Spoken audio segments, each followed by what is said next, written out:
নোয়াখালীর বেগমগঞ্জে স্বর্ণের বার সহ ৩ জনকে গ্রেফতার, লুট হওয়া চায়না রাইফেল উদ্ধার। নোয়াখালী বেগমগঞ্জ থানার পুলিশ একটি স্বর্ণের বার সহ ৩ জনকে গ্রেফতার করেছে। মঙ্গলবার ৭ জানুয়ারি বিকেলে আসামিদের নোয়াখালী চিফ জুডিশিয়াল ম্যাজিস্ট্রেট আদালতে সোপর্দ করা হয়। এর আগে চাঁদপুর ও চট্টগ্রাম খুরশী থানা এলাকা থেকে সোমবার তাদের গ্রেফতার করা হয়। গ্রেফতারকৃতরা হলেন বেগমগঞ্জের ছয়নি ইউনিয়নের ভবানী জীবনপুর গ্রামের সোহেল, তার বোন নূরজাহান বেগম এবং তার স্বামী মাইনুদ্দিন। পুলিশ জানান, সোহেল সৌদি আরবে কর্মরত অবস্থায় তার বন্ধু উজ্জ্বল চৌকিদার ও সুজন চৌকিদারের কাছ থেকে প্রায় 23 লক্ষ টাকার 24 ক্যারেট ও 21 ক্যারেটের স্বর্ণ অলংকার এনে তাদের পরিবারের কাছে পৌঁছানোর কথা বলেছিল, কিন্তু দেশে এসে সোহেল সেই স্বর্ণ অলংকার আত্মসাৎ করে।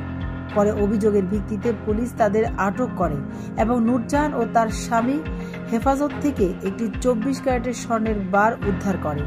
বিষয়টি নিশ্চিত করেন বেগমগঞ্জ থানার ওসি লিটন দেওয়ান।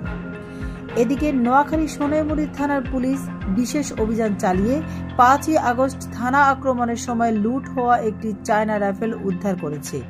মঙ্গলবার দুপুরে সোনাইমুড়ি উপজেলার নন্দনা ইউনিয়নের ডাকাতিয়া খালের পাড় থেকে অস্ত্রটি উদ্ধার করা হয়। পুলিশ সুপার মোহাম্মদ আব্দুল আল ফারুক জানান, অস্ত্র উদ্ধারে অভিযান অব্যাহত থাকবে।